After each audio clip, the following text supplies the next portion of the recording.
heard the name John Scarney before? Anyone ever heard this name? No. Yeah, might ring a few bells. Well, he was the top kind of gambling and hustling consultant of the last century. He was a technical advisor on the movie The Sting. It was actually his hands doing the moves for Robert Shaw and Paul Newman during that film. He got acclaimed during World War II for actually writing a weekly column and touring all over Europe, advising the GIs on actually how to conduct their card and dice games and protect themselves from professional card cheats. Actually, he received a commendation from President Truman for saving millions of dollars of GIs' money. But he got well known in the underground world of hustling and gambling for something he did when he was quite young. He was in his early 20s, and he used to perform at the time around his hometown of New York City. He would go around and perform at private parties, that type of thing. He'd do basic card tricks that other guys were doing. One night he was at a private party and he took a deck that he was shuffling around with. He decided to throw in something that was kind of his own he played around with. Took a deck, shuffled it up, squared it up, gave the deck a cut, caught an ace. Alright, what's happening here in this first version of the ace cutting routine, the one I generally use, is you have your 4 aces on top of the deck and a slug here, and you've got your key card on the bottom, your breather, whatever you're going to use to be able to cut to really easily. And basically you're just going to keep control of that slug, moving it around, and then what you're going to do is you're going to place it into the middle by doing a false cut here, by peeling off the bottom, which of course puts your little key card on top, and you can spread out, show that there's nothing to betray the location of any one of those cards, and then reach in and cut to an ace. Now this is a very effective, straightforward ace cutting routine, and especially combined with the fact that you're moving it around and being able to show the top and bottom cards and move it over here, all the time moving and keeping control over that slug of cards, the aces and your key cards, so whenever you want you can reach in and cut to the next ace.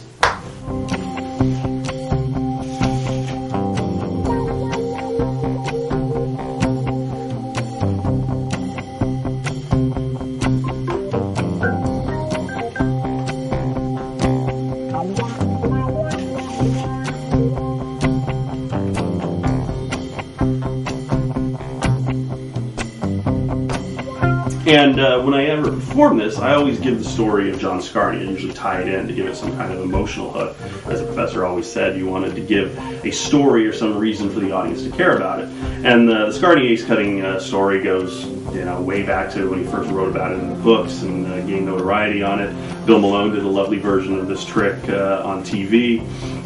It's a very straightforward version that I do here, tell the story, and one thing I will often do is hand the deck out to an audience member when it's in the situation, 2 cards in, 2 aces in, you got your key card on the bottom and you got the slug on top. Offer to them to have the card cut, the deck cut, and they cut to say, in this case, a very lucky card, the 9 of hearts. You say, oh, that's a good card, it's probably not going to win you a lot of money. In this case, if you're playing against Scarney, you'd cut to one of a little bit higher of the same suit, because you know the next ace in line, if you know the order of the slug, is the ace of hearts. Do me a favor, let's play a little high card, low card. Cut the deck in half somewhere here. Let's see how you do. Yeah, the resident hustler here. 2 of hearts. 2 of hearts. Oh, God. Probably not gonna win you a lot of money in that. 2 of hearts. But if you're playing against John, he might do one a little bit better of the same suit. He might reach in and cut to, say, the ace of hearts there. Just to kind of one up you there. Now those are very straightforward. Those 3 are very easy. Now what I'll do on the last one is to give it a little bit more of a hit.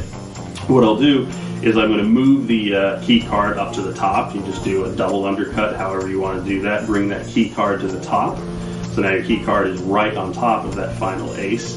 And then what I'll do is I'll just stack some cards on top of it. You can do this straightforward stacking, just knowing how much the number is. You can do a 0 shuffle if you want to keep track and not have to worry about it. Do it a few different times. Just keep track of how many cards you let fall on top of that slug. So now you got a known number of cards on top of your key card here. And then you can cut to that number. You can announce ahead of time. I wasn't really paying attention there. I think I let 11 or 12 cards fall on that. You name the number it is, and you can count down 2, 3, 4, 5, 6, 7, 8, 9, 10, 11, 12, reaching the next card, which of course is the ace of spades. There you go. You got yourself a pretty good demo to establish yourself as an expert at the card table here. If you actually recall, I always give this deck a few shuffles. Now what happens during that shuffle is I'm catching a glimpse and looking at different cards, trying to see where they lie in the deck. What happens during that is I actually see where the card is, like say the final ace, feel how many cards riffle off above it, I therefore know its exact number in the deck. Then all one has to do is have the ability to actually cut to that number, and you should be at the card you're looking for. That should be obvious. Well, Rossi and these other guys knew that no one could have this uncanny ability with a deck of cards. So John figured he'd get out of the room unscathed. He'd actually have to prove the truth of his assertion. Ace of Spades should be down around 12 cards down. All you gotta do is be able to cut off the right number of cards. Reach over there and cut off the right number of cards. Should be 1, 2, 3, 4, 5, 6, 7, 8, 9, 10, 11, 12, which of course will get us to that next card, which is the Ace of Spades. And that's a little demonstration of something known as card control. There, just.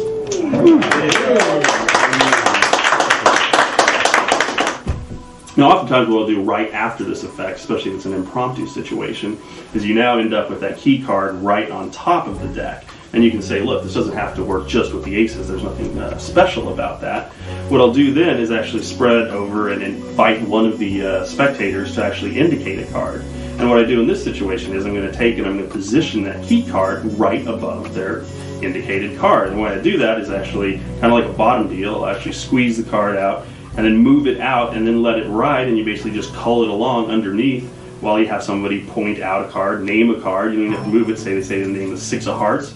You move it right into position, one above it, and you can spread out very nicely and cleanly and say, look, 6 of hearts. Down there it's actually 22 from the top. Of course, you're just making that up. Then you do whatever kind of false cuts and shuffles to control that situation. Again, placing that card, your key card, keeping it above the selected card, do a few different shuffles and controls, have them name the card, say I don't even know what number it is, what the name of the card was, 6 of hearts, is that what it was? Down there around actually 23 from the top, and you're actually able to cut right to the 6 of hearts. And there you go, there's a pretty good little demo of card control. Now to show you this isn't something that's just used for the aces. I'm looking forward here. Do me a favor, just name a card you see somewhere down in the middle. You can point to it, you can name it, 10 of hearts. That's actually not around the middle, but yeah, it's fine, no problem. Actually spread it out, see where it is. It's actually only 14 from the bottom of the deck. I don't know if you had enough time to keep track of that. What I'm going to try to do is, I'm not actually even concerned with the identity of the card. I'm merely going to try to follow its location. This is what's known as shuffle tracking. Czechoslovakian blackjack team did this in the mid-80s to follow the high cards, do various shuffles and cuts. It actually should be right below middle there. What was the card again? 10 of hearts. So if I could actually cut to say the 10 of hearts, that actually might be. Wow. I used to be able to do that. All right, this is a continuation on from the little Scarny ace cutting routine I just talked about. And this is actually something I will do when I'm in a formal situation, like a close-up room with the Magic Castle or some kind of show that's set up that I really want to have effects flowing one to the other. First of all, you've got your 4 aces on top of the deck, and then the remainder of the deck.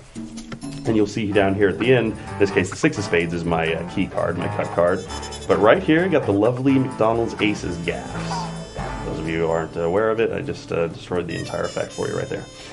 Anyway, I keep those on the right from the bottom, covered by the key card, and the aces on top. And what this allows you to do is, first of all, you can come right out and you can shuffle the deck so your heart's content. And you can actually do this lovely little spread here, and immediately, because nobody's going to really catch that those aces are on top, spread halfway, do this nice little lovely flourish, and you can come all the way to the end, and you can see those gaps aren't going to be shown, aren't going to become visible unless you really go all the way. So what this does is just kind of puts it, any kind of suspicion, puts them to sleep.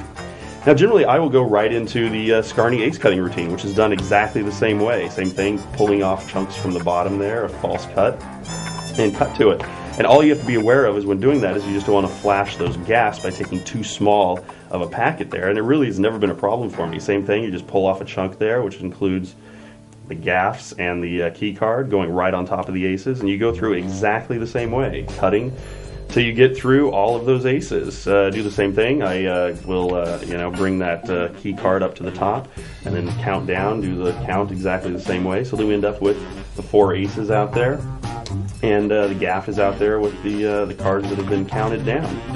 Now you've got the, sorry, not the gaff, the key card. Now you've got the gaffs here on the bottom. What I'll do is just scoop up this, shuffle them off to get rid of that key card, not that you have to worry about it, and scoop up the aces in this direction here, so the ace of spades ends up on top. Put them right on top, do any kind of false shuffles you want to do to retain the order, keeping the gaffs on the bottom, keeping the aces on the top. And now you're ready to go into a McDonald's ace routine, basically, which I do by doing another ace cutting routine, doing a more flourishy one, which I'll do like the Benzea spin cut out of there. And something on the spin cut here that I'd like to address here. A lot of guys will do this cut by just doing it straight on. If you aren't familiar with it, it's a slip cut that ends up here and you flick out with the finger here. It's kind of hard to do slow. A lot of guys will just do this straight out. I like to put a little bit of a flourished, so it looks like that card is coming out of the top by picking up that top half, kicking it out, and letting it drop back down. I think it adds to the illusion that it's coming out of the middle a little bit. So now there's the 1 ace of spades. Now you're just going to ring in the 3 gaffs, and there's all kinds of different revelations you can do for this. You can just let 1 drop in, shuffle off, push halfway, and then pull out and reveal that one there. That's a very nice revelation. Then you can do like the Pete Fortin pop-out move, or you can do it on the table like that. Any number of ways to do that. And the last revelation, which I really like, is one by Michael Skinner. It's the Haunted card. Basically, you're just going to get a break above that bottom card. Again, just push out, come back, get a break with your right thumb there. Undercut a small packet with that gaffed card there. You can do this as a regular revelation, obviously, but it works very well with the gaffs here. And what you're going to do here, let me set it up so you can see it, is you're going to bring this upper packet off the edge a little bit and drag backwards a little bit as you let go with this left thumb. And what's going to happen is that card will actually kind of spin out there just like that. And let me do this again so it's not there getting warped under the lovely lights. But at speed, it actually looks very kind of cool as that card just kind of spins out there in a very kind of interesting way. Now that you've rung those 3 gaffs in with your real ace of spades, you've kept track of that slug of aces on top. Now you're set to go into any kind of McDonald's ace routine you want to. Just 3, 6, 9, 12, however you want to do it. You've got your 3 aces here, and you're basically just going to switch them out. 1, 2, 3, switch those out. And you're ready to go off to the races here for what I think is one of the best effects you can do with the deck of cards. It's the McDonald's aces. Those of you who don't know, there's a lot of different versions of it out there. A lot of different vanishes. I'll let you kind of look those up for yourself. But this is my way of getting in and performing a nice little segment on ace cutting routine.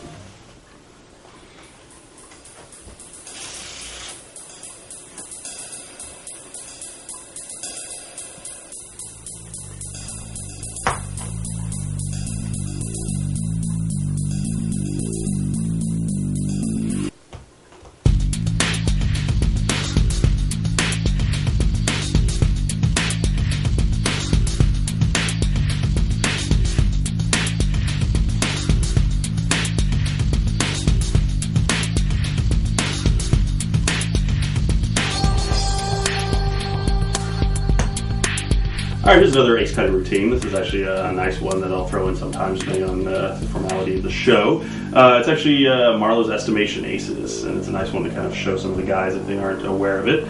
You got your slug of cards, the aces, up on top of the deck. What you're going to do is you're just going to add some cards. Put a known number of cards on those aces. Doesn't matter what that number is. I generally shoot for putting like 10 to 12 cards on top. And you're just going to have to become comfortable with whatever number it is, because the number you put on top is going to dictate where they end up when you cut. So at this point, have your known number on top. I generally aim to throw them in around 10, 11, 12, somewhere around that position. So then when you do the faro here in a second, it's going to put them down around mid-deck or a little bit above. So what you're going to do now is actually do a faro shuffle. And you can do it in the hands. I generally do it on the table, do a table faro. Now it doesn't matter if it's perfect or not, as long as it hits that slug, and that slug is perfect. As long as you know you nailed that and you hit those, then you're in business. So what you have now, the situation is, that slug is now down around the middle. If the first ace was at 12, it's now down to 24, and separated by 1 card. Ace, card, ace, and different card, ace, and different card. So now all you got to do on this first one is actually you square up nice and neat. There's nothing, no crimps or anything. You literally reach in and estimate where those aces are. And you're going to be able to many times cut directly to an ace like that. And if it's not on the face here, you know it's going to be the next card.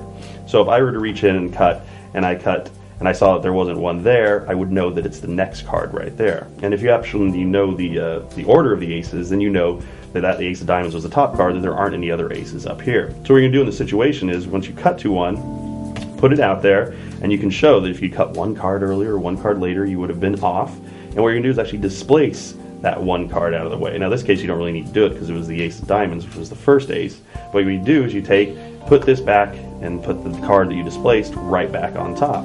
Now you're going to reach in again and cut right into that same area. Again, I cut right at the ace of clubs again, which is lucky, and there again is the next ace, the ace of clubs. Now I know that there isn't another ace here, and I know that the next card isn't an ace, so you show that. Now this one is an ace. So So oftentimes what I will do is I'll actually take and drag it out a little bit, leaving that out jogged a little bit. You're going to displace the cards, put it back, and what I come in is I'll come in and grab a little break here. Now you can dead cut directly to it like you did the other ones, but this time sometimes I'll reach over and cut it left-handed, and I want to have a nice showy moment to be able to dead cut directly to that card, and you got it right there. Same thing again, there's no aces here. You know that there's one indifferent card, and you've got the final ace right there. Same thing, when I pick it up to show it, I'll kind of jog it back a little bit, displace the card. You don't really need to here. You can put it back exactly the same way, and then I'll pick up a break on that now that I've got the ace right there. And now you can do any kind of revelation you want. You could cut directly to it if you wanted to keep it in theme there, or the way I did it, and I often will do it, use Michael Skinner's move where he throws the card out, and I'll show you what that looks like. You cut it back down to the bottom, get a break above it, just kind of push forward and get a right thumb break, and you just start doing basically a strip action here as you're going in and out like this, pulling off little packets, and at some point as you're coming out, you just let go with this right thumb, and that card, as you're doing that, will spin right out and will usually flip right face up, and it's a very nice kind of startling revelation. So as you're going along at speed, it looks like that ace just comes right out of the middle.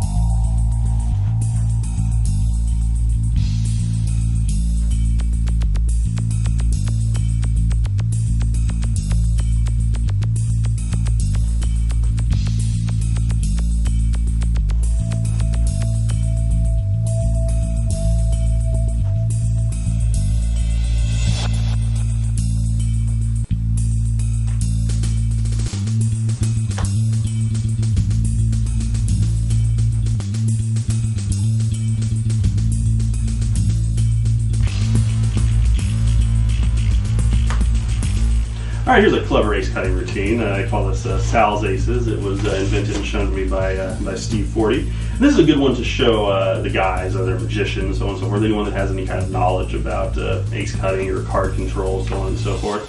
And I usually talk about the Stevens riffle shuffle control, because that's kind of what you're doing here, is you'll be able to riffle through, look for like the ace of spades and be able to hit it. And you can see there aren't any other aces above or below here, just like that.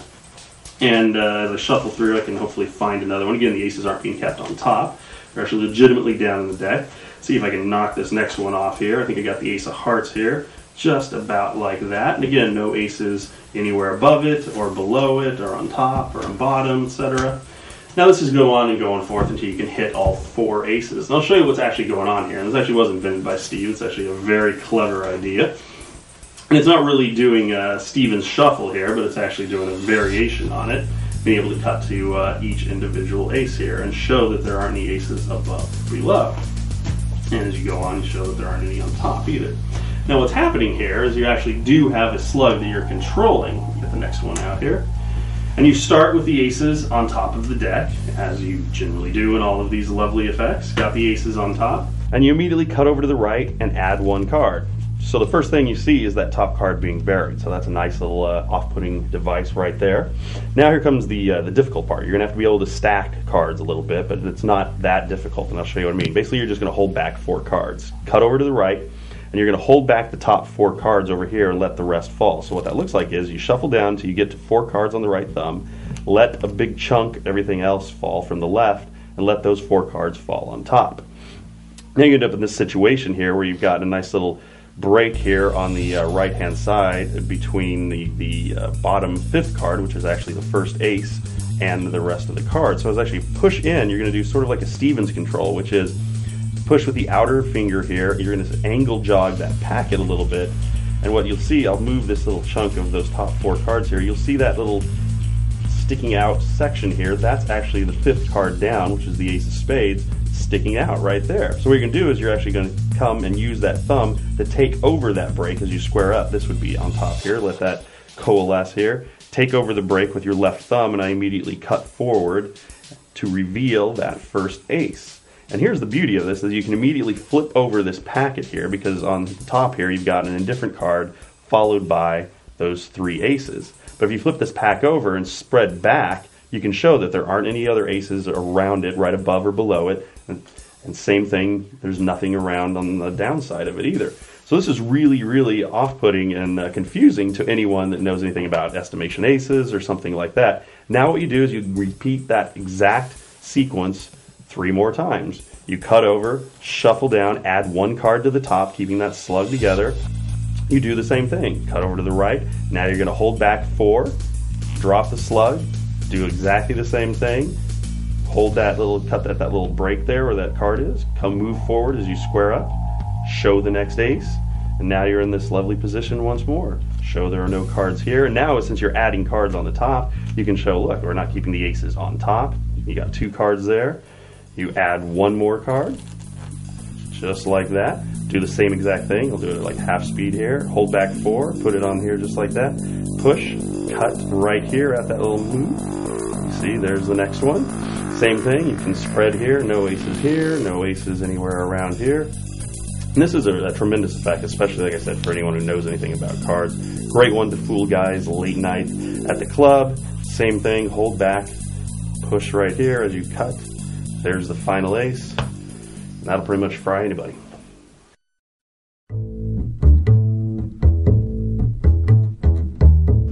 Alright, this effect is Triumph. I'm sure many of you are very well aware of it, but it's an effect I generally throw in almost every show, especially a formal show where I'm sitting at a table, because it is just one of the classic effects of all time. I don't do it with a selection the way the professor originally did it. I generally do it as a demonstration of card control using the 4 aces. Because I often do this at the Vernon table, talking about the professor's life, so on and so forth. Even when I'm at the close-up room with Castle, I always talk about the professor.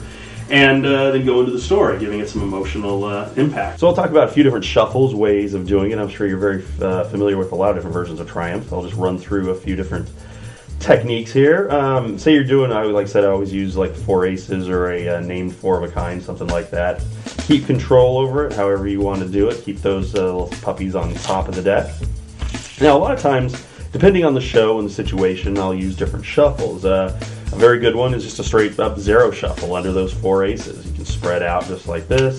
However you want to do your 0 shuffle, it's a very convincing kind of shuffle there, especially in a kind of formal show. And then you can do whatever kind of gambler's cut or a version of Daryl's show to show the mixed up situation of the deck. For those of you that aren't kind of aware of how Triumph works, you zeroed under there. Now you've got this kind of situation here, which is the face up portion of the deck underneath the 4 aces that you zeroed under. And then to write them, you just kind of cut through and talk about the cards are face up and face down. Do the Vernon move back and forth, just like that. Now you've got the aces together revealed in the middle of the deck, and then you can just kind of spread them out and show that there they are. That's using a 0. That's a very nice one to do. Another one I'll do is sort of a block transfer with a push-through shuffle. So you just shuffle off normally, hold back those last 4 aces there. A little bit of a chunk from the right hand there. And then you can actually spread these cards up. You push them in, but not all the way flush, but you can go pretty close. And then you spread out to give this nice picture here. And what I do is I actually kind of pull that last 4 cards, the aces, so they'll kind of line up with that out-jogged face-up section here. So when you grab them back together to kind of apparently square up, those aces are actually going to kind of coalesce with that right-hand packet. And then you can just do a push through or strip out or however you want to do it. Again, gambler's cut. Now you're right back in the Triumph position to reverse those and have the 4 aces in the center. Now one other shuffle that actually a friend of mine, Derek Delgadio, and I played around with, which is kind of interesting, I've heard that somebody else may have invented it as well, is actually shuffle those cards in again legitimately, push them almost flush, and then spread them back to yourself. And what you're going to do is actually push the cards together. You're going to push them together, angle jogging them. So you push in with your hands actually kind of forming a triangle here, pushing them in together just like that. And as you spread up, then you can actually strip those cards out. And now you're right and back into the Triumph position. Anyway, so the shuffle is basically like this, where you actually shuffle the cards together, hold back that block, push them in, and then spread to yourself here a little bit. So you spread back. And what you're going to do is actually apparently just kind of shove the cards together, but you're actually going to angle jog them in the process. So instead of just pushing the cards together straight with the hands, you actually do it at almost like a triangle. So the cards are being pushed together and angle jogged just like that. And this is actually done very slowly, but you can do it at a pretty good clip here. Bring them together, and the aces will be like a block transfer as you come up. grab those, and then strip out those cards. So now the aces are back on top, and you're ready to go into your Triumph version. You can also use this shuffle, obviously, for any other kind of false shuffles, but it's a nice kind of casual shuffle and a nice little mixing of the cards. Here's another interesting little thing with Triumph that I'll sometimes do, depending on the situation in the show. To get into it, after you've done like a gambling demo or dealing out, let's say dealing out bottom deal out a number of hands, and you keep this known out there, like say 5 hands and then the hand you've dealt, and you'll have 4 cards in each one. And actually what you're going to do is you're going to set up for the 3-cut ace principle here, and I'll explain what that is. So you've got your aces here, you've got a known number of cards out here. You pick these up and you're going to group them together here, and as you do, you pick off and you put 4 more cards here. So you got 2 groups of 12 here. Now you just count off 3, 6, 9, 12. All the while you're talking about how you get those aces into your hand if you're going to be false dealing or stacking those cards. And now what you've done is you set up 4 packets of 12. And this is the 3-cut ace principle. And what's great about it, especially in kind of an impromptu situation, is you can have the spectator cut off some cards, hand them to you, put the ace there, have them cut over some cards, and it doesn't matter how many they do, as you cut around, burying those aces, and you put the last cards that they cut on top here, and then collect those cards back up. It's usually a very fair way to actually lose those aces, and you can spread and show that the aces are widely separated. And what you do here is you actually look and see how many cards are on top of that first ace. In this case, there are actually there's 6 there. You actually grab it, bring them up here just like that. Now you're going to shuffle off 6 cards to the bottom. So just shuffle off 6 cards just like that. Now you brought that first ace to the top. Of course, you don't reveal that to the audience. Now you're going to use a pharaoh to actually bring the aces together from that widely separated group.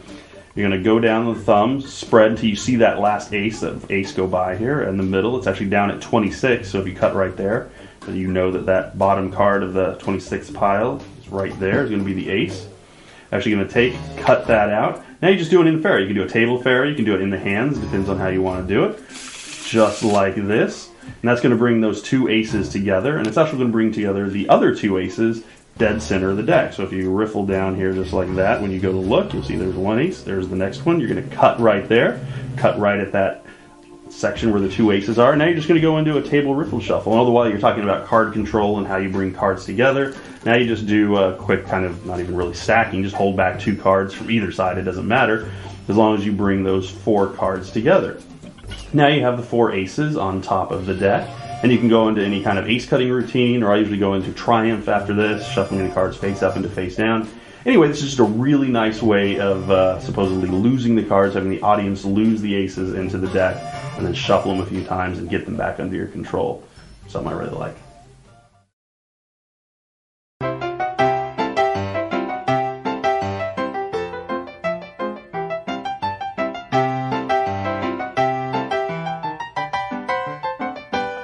I always do this, and the guys are talking about palming and hustling. Have you ever heard the term palming a card, mucking cards, going south of cards?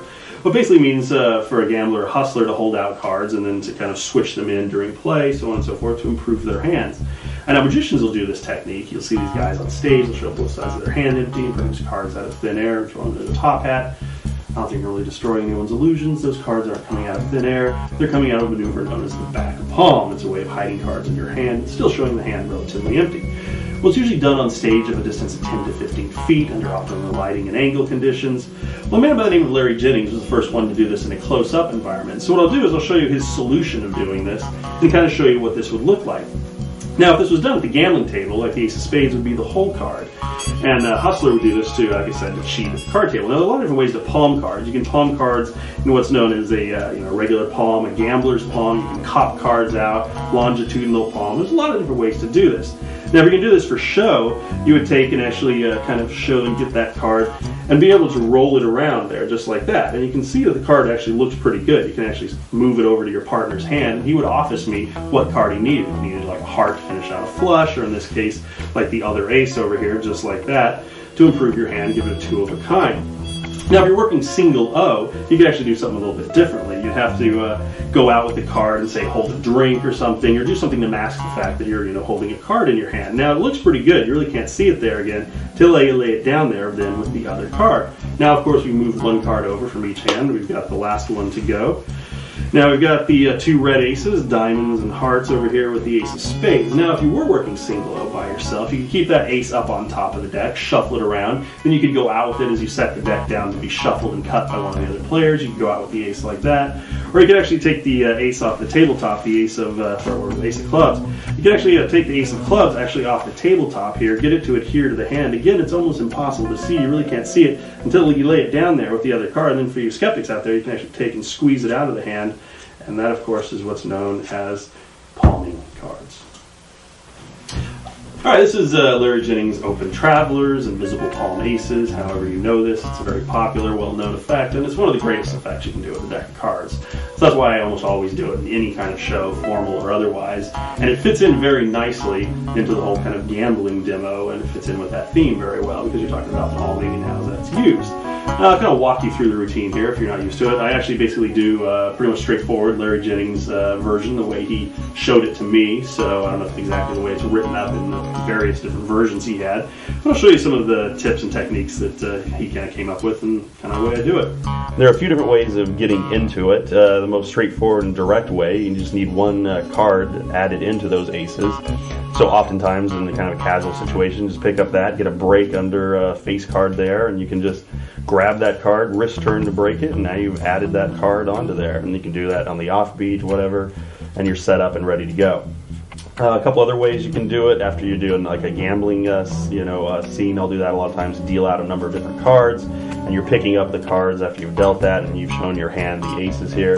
You can just literally, you can either do like the Vernon transfer and add a card on here, or you can just go out with a card any way you want and just add it up as you pick up those cards. Now you've added an extra card into those aces. Another way of doing it, if you're seated at a table obviously, is to just simply kind of cop out a card as you're sitting here, grab those aces and just add them back. Any way you want to do it, you have one extra card among those aces, and now we get into the trick proper. The trick itself, I do it, like I said, is basically the same way that Larry Jennings used to do it and showed it to me, taught it to me. This is how I do it with a few minor little touches, and I can't say enough about it. Basically, show the four aces, and this is the way I do it. You just spread over, holding 2 on the last one.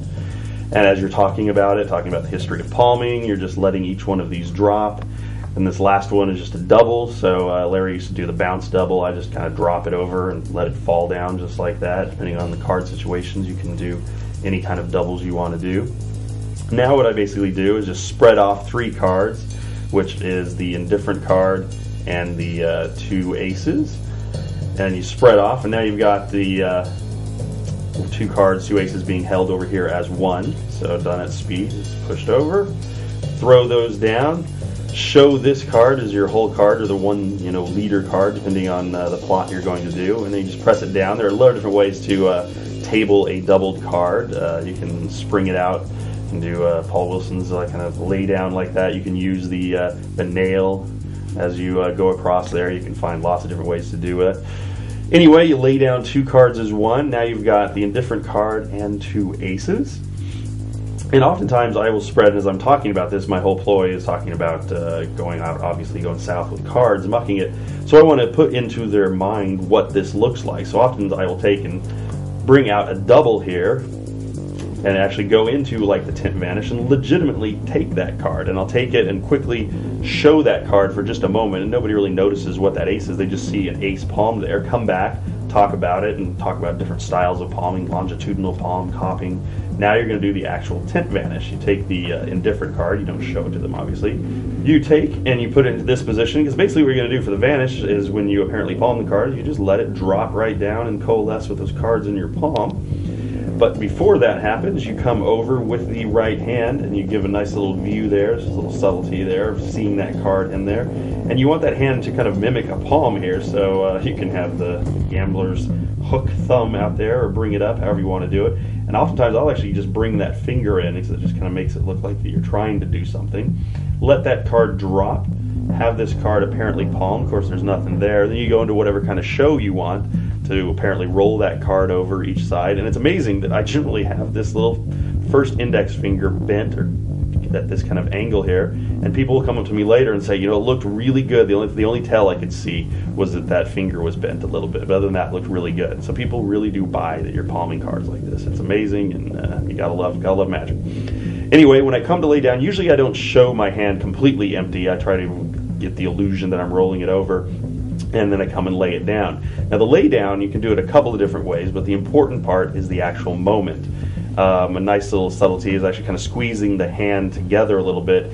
As you turn the hand down, your outside of your right hand makes contact with that card, and I'll give you an exposed view, and kind of as you spread the hand wider, that's going to drag that second card over. Now, a lot of times I'll see guys do this, and they'll come over and just do that very quickly. And that looks all right, but you're not really selling the moment. The moment isn't spreading the card. The moment is laying the card down. So it's important to kind of separate that moment out of it. You don't want to make too big of a deal out of it, but it's important that you come over, take that, lay it down, and get it out of the palm. Now, gambling and hustling actually invented palming for cheating techniques. Say they're playing stud poker, and I've got the whole card here. There you go, exactly. Now, there are a lot of different ways to palm cards. So I wanted to move a card over. Now, you can palm a card in what's known as a regular flat palm, magician's palm, gambler's palm. You can cop cards out. Let's work with the ace of hearts here.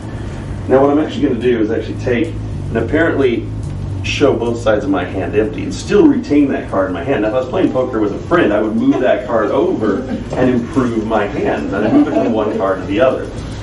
Now we're going to come to the actual palming part of this section here. You've got this situation over here. You've got the two aces and the one indifferent card. You want to move one of those aces over to the tabled two aces. Here's where you're going to do that. And this is the way Larry used to do it. I take and I will drag off one card, the bottom ace, and bring over in sort of a biddle position here the ace and the indifferent card held together just like that. So as I come over to grab it, just kind of bring off that card, and you have two cards held as one. Show that. You can either do it a couple different ways as you're showing it around to the audience. You want to get into this position here. You're actually going to palm the ace of diamonds out. This is actually how Larry would do it. What you're actually going to do is as you turn the hand back around, you're going to push with your left fingers, I'll kind of expose it here, that ace out, keeping this indifferent card in alignment here as you rotate the cards into a vertical position. So I'll try to do this as exposed as possible here. You see this gets pushed into palm as these cards are brought up to this kind of upright position. Now I'll try to do this from another direction here so you can see what this looks like. You got the aces here. See what you can look like from this position here. Kind of hard to see here, but basically what you're doing is you're pushing out and palming that card, the ace, as the indifferent card, and the other ace come up into this kind of position. Now you have the ace copped out. Larry always used to give a little flick there, so I do that as a bit of homage to him. Grab those cards, and as you place those down, you move your right hand with that palmed ace and let it go right onto those cards as you scoop them up into the hand. And now you can just show them singularly here as two aces here. Now you've added on that extra ace. Put them down, grab. You're just going to do the tent vanish again with the indifferent card. Exactly the same way. Grab it. Go through whatever kind of machinations you want to show that the card is there or not there. Again, lay it down there the moment, showing that the card is coming across. Now you're going to do exactly the same kind of palm. You're just doing it with one card. Show the ace around, the final ace. Same thing, this kind of swivel palm here. Again, exposed views. That card's going to do that into the hand as it's brought up into the hand. Have that ace copped out there. You move that one down, and in one motion come over here and grab and sweep up the apparent aces. You've got show that you've got the two cards there, the ace and the other ace. The ace of clubs has come over, showing them as three aces. Card over and improve my hand. And I move it from one card to the other. Now, of course, over here we've got now we got the ace of spades with the ace of hearts. Try this one more time here, or with the ace of diamonds. Trying to get it so it looks all right for you two here. Now again, if I can roll it around, it looks pretty good here. It looks like that. It actually looks really good. You really can't see it there again until I lay it down there with the other cards. And let me move it around. Now, of course, we've got the two red aces. That's right. They got the two red aces, diamonds and hearts over here with our original hold card. All right, and now we're going to vanish the last ace with kind of a variant on the rub-a-dub vanish. usually done in this kind of procedure. This is a little bit different way of doing it. I think it's a little more visual. It's actually something Jason England and I and a few other guys have played around with. A friend of his kind of came up with a few different versions, and this is a variant on that. It's done at a very kind of out on the edge of the deck position here. And basically what you're going to do is the same thing, is you're going to whip that card back in when you're apparently placing it back down. Now I always do it once legitimately because you want to build the move in, set it up. And there's a nice retention of vision, so you want it to match what's going to happen in the actual vanish. So the hand comes over, you want to show this kind of outside edge as the hand comes down. Do the wrist turn because you're going to match that. And I always do what Larry used to do, which is kind of stop for a second to kind of show that the card is actually there and apparently forget what card it is, look at it, of course miscall it, say I don't know what ace it is, you come out and go, I'm going to put this ace down the, ace of clubs, nice little subtlety there. Now you're going to do the actual vanish, and what happens is exactly the same except you whip it back in and don't let it go to the ground. And you get this nice kind of retention of vision vanish here. As it comes out, you see that actual corner there and it's actually gone, and you do the wrist turn to kill it. So in slow motion, it's here and down, and the hand is kind of coming down to the table at the same time as the wrist turn is happening. And the vanish is made. Sell it, the vanish is here, or you're palming it, whatever your modus is, apparendi. Now this is something that I do, and it depends on the location you're at, the humidity and stuff, but I have pretty sticky hands. So what I'll do is actually push down as I stick that out there, and you see that ace will actually adhere to my hand here. So you get this nice extra effect of pushing down. You say sometimes people don't actually think it's sticking to the hand. Actually, you don't usually talk that long, but if you actually can do it, you can actually stick it to your hand and then squeeze it out of the hand, and that just gets an amazing ovation here from the audience, really proving that that ace is in the hand, and that is Larry's wonderful effect. Right, they got the two red aces, diamonds and hearts over here with our original hold card. Now, I was actually the dealer in the game. I could actually shuffle that card around, keep it on top like I did before. I could go out with it as I set the deck down. I could go out with the ace like that. Or I could actually take it off the tabletop. I could actually take the ace off the ace of clubs. I could actually take the ace of clubs actually off the tabletop here and get it to adhere to the hand. It actually looks pretty good. You really can't see it. It's nowhere to be found until I lay it down there just like that. And if I want, I can actually take and squeeze it out of the hand. That's what's known as palming cards.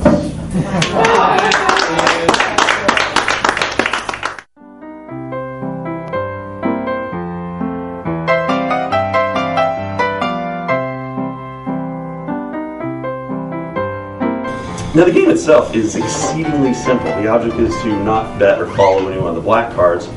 You want to follow the money card, the red card. And what happens when they do it on the street, they'll take and they'll toss it down so the queen starts over on the left. Or if something looks pretty much the same, they can start it so the queen starts in the middle. Or they can start over on my right or left.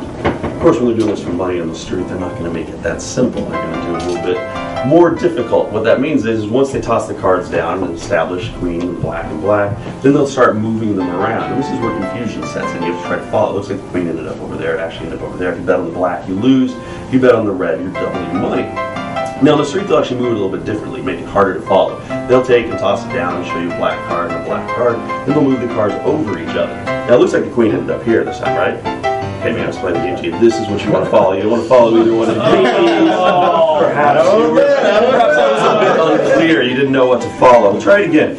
Now, when they do this for money on the street, they always have a little verbal misdirection, a little rigmarole to go along with it. A little game of hanky-poo, the black for me, the red for you. 10 will get you 20, 20 will get you 40, over on 40. Find the red, get paid on the head. Now sometimes they even tip their hand and show you a black card and a black card. You probably want to bet on that one over there. Of course, by the time you do, you see that's a loser, that's a black card, and you don't want to bet on that one because that's black, that's black.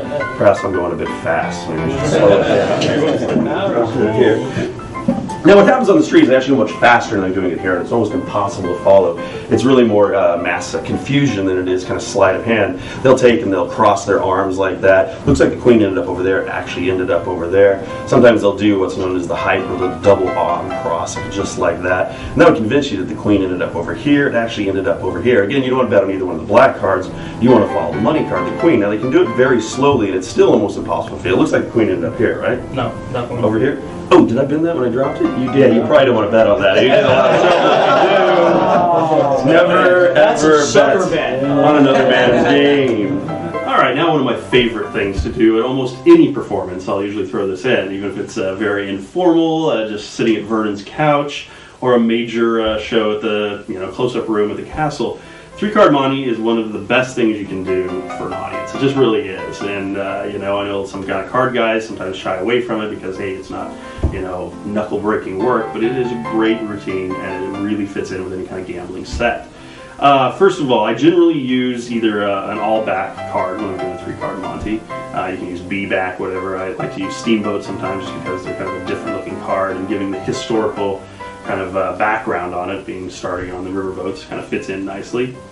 Preparation of the cards. I'm sure you've all seen this done many times before, but slight bend in the cards, and I prepare it a little bit differently. Some hustlers showed me how to do this. I'll actually put a little bend in the long side of the cards here that helps it kind of sit flat and still be able to pick up very easily. And then of course you're going to put the ear in on each side, which is soften these edges on the outside right corner of each side of the lovely cards. Now the routine itself is pretty much straight out of Expert at the Card Table. Vernon's kind of derivation of that, with a few things that I've kind of come up with or found in performing this hundreds and hundreds of times and seeing how people react to it. Because one of the most important things in doing 3-card Monte is to not confuse the audience. And if you confuse the audience or get them to the point where they know they can't win or have no chance whatsoever, they're going to immediately forget about it and stop paying attention, and then you have an effect where nobody's caring where the queen is or whatever the money card is, and you're in a very bad situation. So I think this routine that I use, and is very similar to Vernon's and a couple others, is very well thought out on how to keep track of what's going on in the audience's mind and to make sure that they're going to pay attention to what you want them to pay attention to. You want them to care about what's going on. Now, the one move you're going to be doing, of course, is what's known as the hype. You're going to pick up the 2 cards here. The money card is generally what you're switching out. Pick up the black card, the indifferent card, between the middle finger and thumb. And you're going to pick up the money card that you're going to switch out with the ring finger and thumb. And it's important to have this long side together, in my opinion. You really don't want to have a gap there like that, because when you toss that top card instead of the second card, it's going to be very obvious. If they're together, not so obvious that you've thrown the top card. So what you're going to do is just practice and get that up to speed, just like I'm sure you've seen it before. You're going to pick up that card and be able to throw the bottom card or throw the top card. And what you do is when you throw the top card and keep the second card, you want to have your fingers match that position. It's a subtle thing, but I think it works and it's important. So when you throw the top card, apparently throwing the bottom card, when you make the hype, you toss it, let that card go off the top, just like that, and immediately switch the finger positions here. So you're holding the now bottom card, the money card, with the appropriate finger. That's important in my opinion, and it's just a knack that you'll get to, and you'll get to doing it. So it just looks like that, and you're holding the card in the right finger. Now the routine that I do is based on kind of building in the move, getting them associated with what's going on so they'll know what's supposed to happen. I start off with showing the cards, giving the story, and I always tell them about the history of it, and you can throw in as much verbiage as you would like. And I build this into the motion. I show the card, I throw the card down, legit throw, and get this built in too, picking up a card and showing it. So I show a black card. Sometimes I'll even do a hype right here just so it looks the same, even though you're not doing anything, and a black card. Explain to them that you can start the card over here by something that looks pretty much the same, do a straight throw, and then you can either do a throw like this, so that throws the queen in the middle. These are all legit, so you say you can start it on either side. Now, what they do on the street, this is again what you're telling the patter, you will toss it down, again a legit throw, and then you can toss it just like this. Now that it ends up over here, they're not going to make it that simple, they start moving it around. And now here's the first little bit, you say, now it looks like it ended up over here. And of course it didn't look like it ended up there, it looked like it ended up over there, but you're throwing them off already. So they already think they're a little bit ahead. And you say, it looked like it went over here, but it actually ended up over here. So that gives them a little bit of, as an audience member, like, okay, I followed that, and he's already trying to tell me it looked somewhere like it wasn't somewhere else, and so you're already ahead of them a little bit. Now is when you're going to actually do the move. You're going to do exactly the same thing. You're going to follow exactly the same pattern. Do the hype, toss the card down, drop the card, show a black card. Now sometimes I'll do this kind of motion, which is throw it down and then come up and immediately show that card there. It's just a different way of doing the hype. It's exactly the same way of doing it like this, except it gives a nice little kind of different feel to it. Black card and black card. Now what you're going to do is move the cards over each other. And the cards are being moved exactly the same way as they were before, so they should think that the queen went over here. And you say, now it looked like the queen went over here, right? You saw it end up over here. The Vernon thing of legitimately telling them where the queen really is.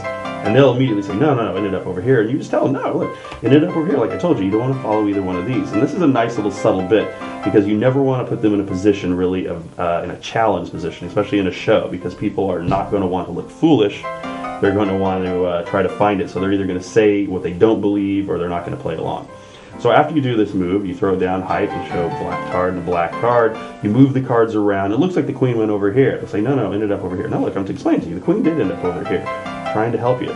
Now, it can be tossed down in a number of different ways. I can start the queen so it's over on my left, or I can do something that's pretty much the same. I can start the queen so it starts in the middle, or I can start it over on my right or left. Of course, they're not going to win a lot of money doing that, so they're going to make it a little more difficult. What happens is, once they establish where they are, they'll throw the queen down, and black, then they'll start mixing them up, and you have to try to follow where the queen is. If you bet over here, it looks like it over there, you lose because it ended up over there. If you bet on the black, again, you lose. You bet on the red, you're going to get paid on the head. Now, on the street, they'll actually move it a little bit differently to make it harder to follow. Again, you don't want to follow the black. What they'll do is, once they toss it down and show you a black card and a black card, then they'll move the cards over each other. And this time, it really looked like the queen ended up here, right? You followed it?